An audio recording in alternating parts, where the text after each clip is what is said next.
நேரம் 12:45. இலங்கை ஒலிபரப்பு கூட்டுத்தாபனம் செய்திகள். செய்தி ஆசிரியர் ஃபசான் நவாஸ், வாசிப்பவர் கே ஜெயகிருஷ்ணா. முதலில் தலைப்புச் செய்திகள். கொரோனா மரணங்களை இரணைத்தீவில் நல்லடக்கம் செய்ய அமைச்சரவை அங்கீகாரம். உயிர்த்த ஞாயிறு தாக்குதல் தொடர்பான அறிக்கை பற்றிய பாராளுமன்ற விவாதத்திற்கு அனுமதி வழங்கப்பட்டுள்ளது. கொழும்பு துறைமுகத்தின் மேற்கு முனையத்தை இலங்கையும் இந்தியாவும் இணைந்து அபிவிருத்தி செய்யவிருக்கின்றன. அரசாங்கத்தின் வர்த்தக கட்டுப்பாடுகள் ஜிஎஸ்பி வரிச்சலுகையில் தாக்கத்தை ஏற்படுத்த மாட்டாது என ஐரோப்பிய ஒன்றியம் வலியுறுத்தியுள்ளது. தமது பிரஜைகளுக்கு குதவெளியின் ஊடாக கொரோனா பரிசோதனைகளை மேற்கொள்ள வேண்டாம் என ஜப்பான் சீனாவிடம் கோரிக்கை விடுத்துள்ளது.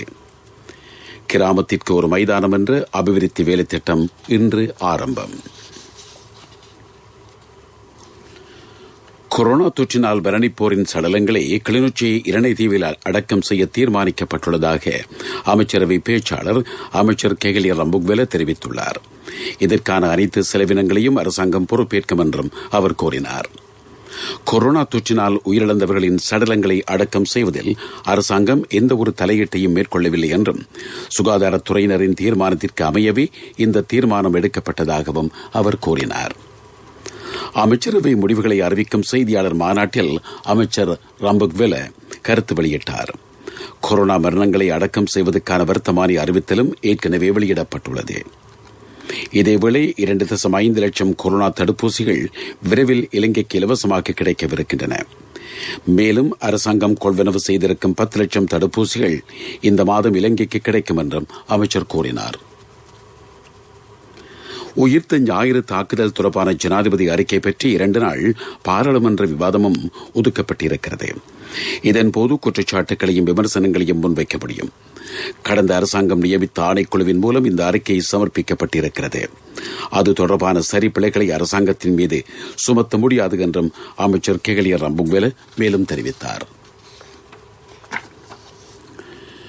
நாடளாவிய ரீதியில் 1000 பாடசாலைகளை அமைக்கும் தேசிய வேலை திட்டத்தின் கீழ் 746 தேசிய பாடசாலைகள் அமைக்கப்படும் என்று கல்வி அமைச்சர் பேராசிரியர் GL பீரிஸ் தெரிவித்துள்ளார்.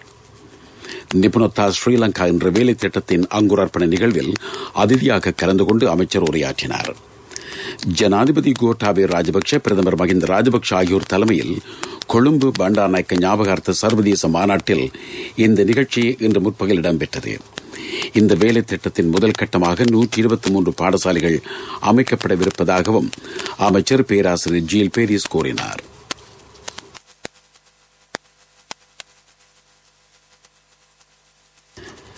கடந்த அரசாங்கத்தின் ஆட்சியில் அரசு நிறுவனங்களில் இடம்பெற்றதாக கருதப்படும் ஊழல் மோசடிகள் பற்றி கண்டறியும் ஜனாதிபதி ஆணைக்குழுவின் இறுதி அறிக்கையை பாராளுமன்றத்தில் சமர்ப்பிக்க அரசு அங்கீகாரம் கிடைத்திருக்கிறது. ஜனாதிபதி கோட்டாபய ராஜபக்ஷ சமர்ப்பித்த யோசனைக்கு அமைச்சரவை அங்கீகாரம் அளித்துள்ளது. 2019 ஜனவரி 14 ஜனாதிபதியின் பணிப்புரைக்கமைய ஓய்வு பெற்ற உயர்நீதிமன்ற நீதியரசர் உபாலி அபேரட்னவின் தலைமையில் இந்த ஆணைக்குழு நியமிக்கப்பட்டது. இந்த ஆணைக்குழுவின் அறிக்கை அன்றைய ஜனாதிபதியிடம் கையளிக்கப்பட்டது. 2015 ஆண்டு ஜனவரி 14 முதல் 2018 ஆண்டு டிசம்பர் 31 வரை அரசு நிறுவனங்களில் இடம்பெற்ற ஊழல் மோசடிகள் பற்றி இந்த ஆணைக்குழு விசாரணைகளை மேற்கொண்டிருக்கிறது. சில மோசடிக்காரர்களும் அரசு அதிகாரிகளும் பிரதேச அரசியல்வாதிகளும் இணைந்து பாரிய சுற்றாடல் அழிவுகளை மேற்கொண்டு வருவதாக அமைச்சர் மஹிந்த அமரவீர தெரிவித்துள்ளார். இது நாட்டின் வன அடர்த்திக்கு பாரிய தடையாக அமைந்திருக்கிறது. நாட்டின் உணர்வு பூர்வமான சுற்றாடல் கட்டமைப்பை அடையாளம் காணும் வேலை திட்டம் ஆரம்பிக்கப்பட்டிருக்கிறது. இந்த வேலை திட்டங்களை முன்னெடுக்கும் போது இந்த மோசடிக்காரர்கள் சகல மரங்களையும் வெட்டிவிடுவதாகவும் அமைச்சர் கவலை வெளியிட்டார். பாரிஸ் ஒப்பந்தத்திற்கு அமைய 2030 ஆண்டில் நாட்டின் வன அடர்த்தியை 32% அதிகரிப்பது அவசியமாகும். சுபிட்சத்தின் இலக்கு என்ற வேலை திட்டத்திற்கு அமைய 2025 ஆண்டளவில் நாட்டின் வன அடர்த்தியை 30% அதிகரிப்பது இலக்காகும். சூரியவேவ பிரதேசத்தில் ஜனக ஜெயலால் என்ற இளைஞர் நடத்திச் செல்லும் 7 ஏக்கர் விஸ்தீரணமான பூங்காவை பார்வையிட்டதன் பின்னர் அமைச்சர் இதுபற்றி கருத்து வெளியிட்டார். மரங்களை வெட்டி அகற்றுவதற்கு பதிலாக அவற்றை பிடுங்கி வேறு இடங்களில் நாட்ட முடியும் என்றும் அமைச்சர் மஹிந்த அமரவீர இதன்போது சுட்டிக்காட்டினார். கொழும்பு தெற்கு துறைமுகத்தின் மேற்கு முறையத்தை துறைமுக அதிகார சபையும் இந்தியாவின் அதானி நிறுவனமும் இலங்கையின் ஜான் கீல்ஸ் நிறுவனமும் இணைந்து அபிவிருத்தி செய்யவிருக்கின்றன. இதற்கு அமைச்சரவையின் அங்கீகாரமும் கிடைத்திருக்கிறது. அரசு தனியார் கூட்டு முயற்சியாக இடம்பெறும் இந்த வேலை திட்டத்தின் கீழ் 35 வருடங்களின் பின்னர் இந்த பகுதி அரசாங்கத்திடம் கையளிக்கப்படவிருக்கிறது. இந்திய ஜப்பான் அரசாங்கங்கள், பெயரிடும் தரப்புகள், துறைமுக அதிகார சபை என்பனவற்றுடன் இணைந்து அரசு தனியார் கூட்டு வேலை திட்டமாக இந்த அபிவிருத்தி திட்டத்தை முன்னெடுக்க யோசனை முன்மொழியப்பட்டிருந்தது. இதுபற்றி ஆராய்வதற்கென 2 குழுக்களை அமைக்க அமைச்சரவை கடந்த பிப்ரவரி மாதம் அங்கீகாரம் அளித்திருந்தது. இந்திய உயர் ஸ்தானிகர் ஆலயம் இந்த அபிவிருத்தி பணிக்காக அதானி நிறுவனத்தை பரிந்துரைப்பதோடு ஜப்பான் தூதரகம் இதுவரை எந்த ஒரு நிறுவனத்தையும் அறிவிக்கவில்லை என்பதும் குறிப்பிடத்தக்கது. நீங்கள் கேட்டுக்கொண்டிருப்பது இலங்கை ஒலிபரப்பு கூட்டுத்தாபனத்தின் செய்திகள். அரசாங்கம் விதித்துள்ள வர்த்தக மட்டுப்பாடுகளினால் ஜிஎஸ்பி வரிச்சலுகைக்கு எந்த தாக்கமும் ஏற்பட மாட்டாது என்று இலங்கை மற்றும் மாலைதீவுகளுக்கான ஐரோப்பிய ஒன்றிய பிரதிநிதிகள் குழுவின் தலைவர் பிராங்க் ஹேஸ் தெரிவித்திருக்கிறார். ஜிஎஸ்பி பிளஸ் வரிச்சலுகைக்கும் இறக்குமதி கட்டுப்பாடுகளுக்கும் இடையில் எந்த தொடர்பும் இல்லை எனவும் அவர் கூறினார். சுற்றாடல், சமூக நிர்வாகம் சார்ந்த நெருக்கடிகளுக்கு தீர்வு வழங்க இலங்கை அரசாங்கம் அர்ப்பணிப்புடன் செயல்பட்டு வருவதால் இந்த வரிச்சலுகை வழங்கப்பட்டிருப்பதாகவும் அவர் கூறினார். $4,000 விட குறைந்த தனிநபர் வருமானம் பெறும் நாடுகளே இந்த வரிச்சலுகையை பெற தகுதி பெற்றிருப்பதாகவும் இதனால் இலங்கைக்கு தொடர்ந்தும் ஜிஎஸ்பி வரிச்சலுகை வழங்கப்படுவதாகவும் அவர் கூறினார். ஐரோப்பிய ஒன்றியம் எதிர்காலத்தில் இந்த வரிச்சலுகையில் ஒழுங்குறுத்தல்களை மேற்கொள்ள எதிர்பார்த்துள்ளதோடு 2022, 2023 ஆண்டுகளில் இந்த நடவடிக்கை இடம்பெறும் எனவும் எதிர்பார்க்கப்பட்டிருக்கிறது. காடழிப்பை தடுப்பதற்கான வேலை திட்டம் கிழக்கு மாகாணத்தில் ஆரம்பிக்கப்பட்டிருக்கிறது. கிழக்கு மாகாண ஆளுநர் செயலகம் முன்னெடுக்கும் இந்த திட்டத்தை கிழக்கு மாகாண ஆளுநர் அனுராதா அகமத் நேற்று ஆரம்பித்து வைத்தார். காடழிப்பு தொடர்பான முதலாவது அறிவித்தல் பலகையை ஆளுநர் திருகோணமலை குச்சவெளி பிரதேசத்தில் திரை நீக்கம் செய்து வைத்தார். கிழக்கு மாகாணத்தில் இடம்பெறும் காடழிப்பு குறித்த முறைப்பாடுகளை 0707011 என்ற இலக்கத்தினூடாக அறிவிக்க முடியும். கிழக்கு மாகாணத்தில் இடம்பெறும் காடழிப்பு குறித்த முறைப்பாடுகளுக்கு 070701117. இலங்கை டிஜிட்டல் வங்கி முறைமையை நோக்கி வேகமாக நகர்ந்து வருவதாக இலங்கை மத்திய வங்கியின் ஆளுநர் பேராசிரியர் WD லக்ஷ்மன் தெரிவித்துள்ளார். ஏனைய வங்கிகளின் ஒத்துழைப்போடு சர்வதேச தரத்திற்கு அமைய இது முன்னெடுக்கப்படவிருக்கிறது. டிஜிட்டல் முறைமைக்கு அமைய மக்களின் பணத்தை பாதுகாக்க முடிவதோடு துரிதமான கொடுக்கல் வாங்கல்களில் ஈடுபடுவதற்கான வாய்ப்பும் இதன் மூலம் கிடைக்கும். நாடளாவிய ரீதியில் இது தொடர்பான QR குறியீட்டு வேலை திட்டம் விரைவில் அறிமுகப்படுத்தப்படவிருக்கிறது. மும்மொழி கொள்கையை பாதுகாக்க அரச கரும மொழிகள் ஆணைக்குழு கட்டுப்பட்டிருப்பதாக அதன் தலைவர் டி கலான் சூரிய தெரிவித்துள்ளார். அரச மொழிக் கொள்கையை நிலைபெறான அபிவிருத்திக்கு எவ்வாறு பயன்படுத்த முடியும் என்பது பற்றி ஆராய்ந்து வருவதாகவும் அவர் கூறினார். இன்று கொண்டாடப்படும் சிங்கள மொழி தினத்திற்கு அமைவாக அது பற்றி ஊடகவியலாளர்களுக்கு விளக்கமளிக்கும் சேலமர்வில் அவர் கருத்து வெளியிட்டார். விரைவில் தமிழ் மற்றும் ஆங்கில மொழி தினங்களும் கொண்டாடப்படவிருப்பதாகவும் ஆணைக்குழுவின் தலைவர் கூறினார். நீர், மின்சாரம் போன்ற அடிப்படை உரிமைகளை தேர்தல் வாக்குறுதிகளுக்கு வரையறுக்கும் காலம் முடிவடைந்திருப்பதாக அமைச்சர் டலஸ் அழகப்பெரும தெரிவித்துள்ளார். சுபிட்சத்தின் இலக்கு என்ற கொள்கை பிரகடனத்தின் மூலம் மக்களின் அடிப்படை உரிமைகள் யதார்த்தமானவையாக மாற்றப்படவிருப்பதாகவும் அவர் கூறினார். 2025 ஆண்டளவில் தெவினுவர, திஹகொட, மாத்தர, பிக்வல்ல, வெலிகம, வெளிப்பிட்டிய, மாலிம்பல, கம்புருப்பிட்டிய, கிரிந்த, புகுல்வெல்ல, அத்துரலிய, பெலியத்த, தங்காலை ஆகிய பிரதேச செயலர் பிரிவுகளிலும் வசிக்கும் மக்களுக்கு குடிநீர் வழங்கப்பட உள்ளது. இந்த காலப்பகுதியில் நாட்டின் 85% குடிநீர் தேவையை பூர்த்தி செய்வது அரசாங்கத்தின் இலக்காகும் எனவும் அமைச்சர் டலஸ் அழகப்பெரும மேலும் கூறினார். கொழும்பு டேம் வீதியில் பயணப்பகுதியிலிருந்து மீட்கப்பட்ட தலையற்ற பெண் ஒருவரின் சடலம் தொடர்பான விசாரணைகள் முன்னெடுக்கப்படுகின்றன. இந்த சடலம் எடுத்து வரப்பட்ட 143 இலக்க பயணப்பாதையின் பஸ் வண்டியை போலீசார் பொறுப்பேற்றுள்ளார்கள். போலீசார் பஸ் சாரதி, நடத்துனர் ஆகியோரிடம் வாக்குமூலங்களை பதிவு செய்திருக்கிறார்கள். சந்தேக நபர் இந்த பொதியுடன் ஹங்வெல்ல பிரதேசத்தில் இருந்து பஸ் வண்டியில் ஏறியிருப்பதாக போலீஸ் ஊடக பேச்சாளர் பிரதி போலீஸ் மா அதிபர் அஜித் ரோஹன தெரிவித்தார். இது தொடர்பான தகவல்களை 0718 591 557 அல்லது 0112 433 333 என்ற தொலைபேசி இலக்கங்களுக்கு வழங்க முடியும் எனவும் போலீஸ் ஊடக பேச்சாளர் தெரிவித்தார்.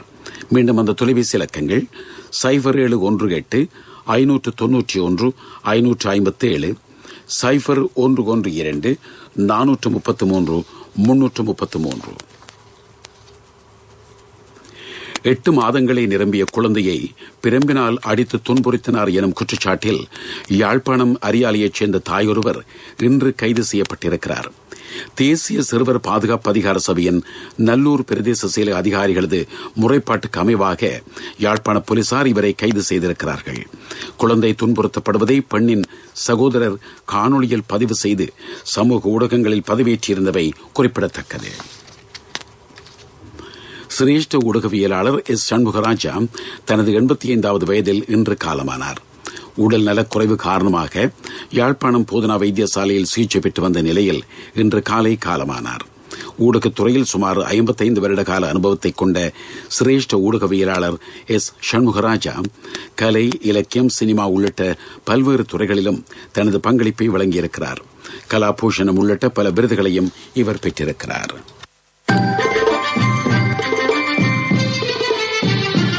பிரதான செய்தி வழங்குவோர் ஒவ்வொரு வீட்டிலும் இருக்க வேண்டிய வீட்டு வைத்தியர் சித்தாலேப.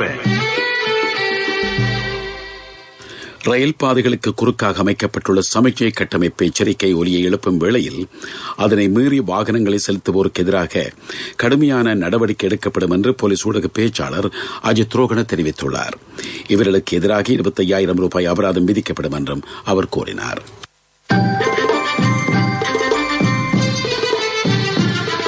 பிரதான செய்தி வழங்கியோர் ஒவ்வொரு வீட்டிலும் இருக்க வேண்டிய வீட்டு வைத்தியர் சித்தாலேப. உங்கள் கவனத்திற்கு களுத்துறை எங்கிரிய ரைகம் தோட்ட வைத்தியசாலைக்கு பதிலாக 2 ஏக்கர் விஸ்தீரணமான நிலப்பரப்பில் ஆரம்பிக்கப்பட்ட புதிய வைத்தியசாலையின் நிர்மாண பணிகள் இடைநடுவில் கைவிடப்பட்டுள்ளதாக பிரதேசவாசிகள் கவலை வெளியிட்டுள்ளார்கள். இதனால் தாம் பாரிய அளவில் ஏமாற்றம் அடைந்திருப்பதாகவும் அவர்கள் கூறுகிறார்கள். 45 மில்லியன் ரூபாய் செலவில் ஆரம்பிக்கப்பட்டுள்ள புதிய வைத்தியசாலையின் நிர்மாண பணிகள் 2 வருடங்களுக்கு மேலாக கைவிடப்பட்டிருப்பதாகவும் அவர்கள் கூறுகிறார்கள். இதுபற்றி உரிய அதிகாரிகள் கவனம் செலுத்த வேண்டும் என்பதே மக்களின் கோரிக்கையாகும். பீப்பிள்ஸ் லீசிங் புரட்சியுடன் இணையுங்கள். மகத்தான வட்டி குறைப்புடன் இணையற்ற லீசிங் தவணைகள். விவரங்களுக்கு அருகில் உள்ள பீப்பிள்ஸ் லீசிங் கிளைக்கு வாருங்கள் அல்லது அலைங்கள் 0112 பீப்பிள்ஸ் லீசிங், நம்பிக்கையின் முதல்வன். உலகச் செய்திகள் அனுசரணை வழங்குவோர் பீப்பிள்ஸ் லீசிங், நம்பிக்கையின் முதல்வன். வீரியத்துடன் கூடிய புதுவகையான கொரோனா வைரஸ் தடுப்பூசி ஏற்றும் நடவடிக்கைக்கான பாரிய அச்சுறுத்தலாக மாறியிருப்பதாக அமெரிக்கா எச்சரிக்கை விடுத்திருக்கிறது. கொரோனா வைரஸ் தொடர்பான தரவுகள் பற்றி தாம் கவலை அடைவதாக அமெரிக்க நோய் பரவல் மற்றும் நோய் தடுப்பு மத்திய நிலையங்களின் தலைவர் டாக்டர் ரோச்சலி வாங்ஸ்கி தெரிவித்திருக்கிறார். கடந்த வாரத்தில் மாத்திரம் புதிதாக 70 நோயாளர்கள் அடையாளம் காணப்பட்டமை கவலை அளிப்பதாகவும் அவர் சுட்டிக்காட்டியிருக்கிறார். சிரியாவில் நிலவும் உள்நாட்டு யுத்தத்தினால் பல்லாயிரக்கணக்கானோர் காணாமல் போயிருப்பதாக ஐக்கிய நாடுகள் சபை அறிவித்திருக்கிறது. ஆயிரக்கணக்கானவர்கள் தடுத்து வைக்கப்பட்டு கொலை செய்யப்பட்டிருக்கலாம் என்றும் மேலும் பலர் சித்திரவதைக்குட்படுத்தப்பட்டு வருவதாகவும் சிரியா தொடர்பான ஐக்கிய நாடுகள் சபையின் விசாரணையாளர்கள் அறிவித்திருக்கிறார்கள். 11 வயதுக்குட்பட்டவர்கள் பாலியல் ரீதியாக வல்லுறவுக்குட்படுத்தப்படுவதாகவும் இவர்கள் சொல்ல முடியாத துயரங்களால் பாதிக்கப்பட்டிருப்பதாகவும் சாட்சியாளர்களை மேற்கோள் காட்டி நிபுணர்களும் விசாரணையாளர்களும் இதுபற்றி அறிவித்திருக்கிறார்கள். சிரியாவில் கடந்த 10 வருடங்களாக இடம்பெற்று வரும் உள்நாட்டு யுத்தத்தினால் 3,80,000க்கும் அதிகமானோர் உயிரிழந்திருக்கிறார்கள். இதில் 60 லட்சத்துக்கும் அதிகமானோர் அகதிகளாக வெளிநாடுகளில் தஞ்சம் புகுந்திருக்கிறார்கள். குதவெளியால் மேற்கொள்ளும் கொரோனா பரிசோதனையை இடைநிறுத்துமாறு சீனாவிடம் ஜப்பான் அரசாங்கம் கோரிக்கை விடுத்திருக்கிறது. ஜப்பான் பிரஜைகள் சீனா நுழையும் போது அவர்களுக்கு குதவெளியூடாக கொரோனா பரிசோதனை மேற்கொள்ளப்பட்டுள்ளதாகவும் ஜப்பான் குற்றம் சாட்டியிருக்கிறது. இதனால் மக்கள் உள ரீதியான அழுத்தங்களுக்கு உள்ளாகி இருக்கிறார்கள் என்று அதிகாரிகள் தெரிவித்திருக்கிறார்கள். சீனாவில் தற்சமயம் கொரோனா வைரஸ் பரவல் கட்டுப்படுத்தப்பட்டுள்ளது. அங்கு கடந்த ஜனவரி மாதம் தொடக்கம் குதவெளியூடாக கொரோனா பரிசோதனை மேற்கொள்ளப்பட்டு வருகின்றமை குறிப்பிடத்தக்கது. பீப்பிள்ஸ் லீசிங் லீசிங் புரட்சியுடன் இணையுங்கள். மகத்தான வட்டி குறைப்புடன் இணையற்ற லீசிங் தவணைகள். விவரங்களுக்கு அருகில் உள்ள பீப்பிள்ஸ் லீசிங் கிளைக்கு வாருங்கள் அல்லது அலைங்கள் 01122600. பீப்பிள்ஸ் லீசிங் நம்பிக்கையின் முதல்வன். அபிவிருத்தி செய்திகளுக்கு அனுசரணை. சிஐபி புத்தாண்டை முன்னிட்டு மார்ச் 1 முதல் 15 வரை அனைத்து பில் பட்டியலுக்கும் பெறுமதியான பரிசு. எமக்கான இடத்தில் எமது தெரிவு சிஐபி. ஜனாதிபதி கோட்டாபய ராஜபக்சவின் எண்ணக்கருவிற்கமைய நாடளாவிய ரீதியில் முன்னெடுக்கப்படும் 1,00,000 கிலோமீட்டர் நீளமான வீதிகளை அபிவிருத்தி செய்யும் பணிகளின் முன்னேற்றங்கள் பற்றி கவனம் செலுத்தப்படும் என்று அமைச்சர் ஜான்ஸ்டன் பெர்னாண்டோ தெரிவித்துள்ளார். இதற்காக வாராந்தம் வீதி அபிவிருத்தி திட்டங்களின் முன்னேற்றங்கள் தொடர்பான அறிக்கைகளை பெற்றுக்கொள்ள எதிர்பார்த்திருப்பதாகவும் அமைச்சர் கூறினார். அபிவிருத்தி செய்திகளுக்கு அனுசரணை வழங்கியோர் சிஐபி புத்தாண்டை முன்னிட்டு மார்ச் 1 முதல் 15 வரை அனைத்து பில் பட்டியலுக்கும் பெறுமதியான பரிசு. எமக்கான இடத்தில் எமது தெரிவு சிஐபி. விளையாட்டுச் செய்திகள். கிராமத்திற்கு ஒரு மைதானம் என்ற தேசிய வேலை திட்டம் இன்று ஆரம்பிக்கப்படுகிறது. இதற்கமைய 332 கிராமிய மைதானங்கள் அபிவிருத்தி செய்யப்படுவதாக அமைச்சர் நாமல் ராஜபக்ஷ தெரிவித்துள்ளார். நாட்டை கட்டியெழுப்பும் சுபிட்சத்தின் இலக்கு என்ற அரசாங்கத்தின் கொள்கை பிரகடனத்திற்கு அமைய வலுவான இளைஞர் சமூகத்தை உருவாக்குவது இதன் நோக்கமாகும். ஒவ்வொரு பிரதேச செயலாளர் பிரிவுகளிலும் தெரிவு செய்யப்பட்ட ஒவ்வொரு மைதானம் அபிவிருத்தி செய்யப்படவிருக்கிறது. ஒரு மைதானத்திற்கென 1.5 மில்லியன் ரூபாய் ஒதுக்கப்பட்டுள்ளதாகவும் அமைச்சர் நாமல் ராஜபக்ஷ மேலும் தெரிவித்தார். முதலாம் தரத்திற்கு சேரவிருக்கும் சின்னம் சிறார்களுக்கு தேசிய சேமிப்பு வங்கியின் ஹப்பன் கணக்கின் ஊடாக 1000 ரூபாய் சேமிப்பு. நாடு தழுவிய பரந்த கிளைகள் மற்றும் உப தபால் காரியாலய வலையமைப்பின் ஊடான கொடுக்கல் வாங்கல் செய்யும் வசதி. வர்த்தக செய்தி அனுசரணை. தேசிய சேமிப்பு வங்கி உங்கள் பணத்திற்கு பாதுகாப்பான இடம். சீனாவுடனான இருதரப்பு உறவுகளை மேம்படுத்துவது பற்றி இலங்கை தொடர்ந்தும் கவனம் செலுத்தியுள்ளது. இதுபற்றி கலந்துரையாடுவதற்காக சீன சர்வதேச வர்த்தக சபையின் செயலாளரை சீனாவுக்கான இலங்கை தூதுவர் கலாநிதி பாலித கொகென அண்மையில் சந்தித்தார். இதன்போது இலங்கையில் உற்பத்தி செய்யப்படும் தேயிலையையும் தூதுவர் கண்பளிப்பாக வழங்கப்பட்டமையும் குறிப்பிடத்தக்கது. வர்த்தக செய்தி அனுசரணை.